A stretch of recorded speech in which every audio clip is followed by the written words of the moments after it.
Bonjour, alors dans cette vidéo je corrige l'exercice 5 du TD numéro 7 portant sur les suites numériques.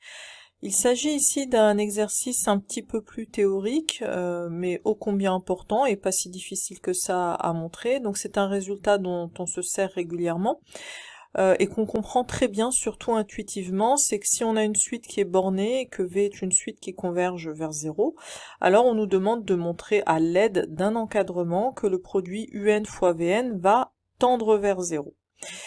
Alors, pour ceux qui ont du mal à démarrer, l'indication que je donnerais est non pas de chercher à encadrer directement à l'aide d'un minorant et d'un majorant, mais plutôt de majorer directement à l'aide d'une valeur absolue, ce qui revient évidemment à borner.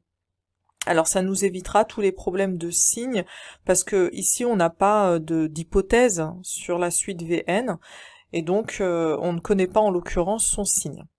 Donc on y va, on part de la traduction déjà, c'est une chose qu'on fait souvent, quand on ne sait pas démarrer, on traduit. Alors comment traduit-on que U est une suite bornée? Alors on va le faire avec des quantificateurs, bien sûr. Donc elle va être dite bornée. Si je peux trouver un réel m quelconque, alors il sera quand même positif, hein, tel que pour tout n appartenant à n, valeur absolue de un inférieure ou égale à m. Donc cette majoration-là en valeur absolue revient bien à donner un encadrement de un, puisque c'est équivalent à dire que un est coincé entre moins m et m. Alors on va pouvoir maintenant travailler sur la valeur absolue de un fois Vn, et donc le produit des valeurs absolues est égal à la valeur absolue des produits, et donc je peux décomposer ça en valeur absolue de un fois valeur absolue de Vn.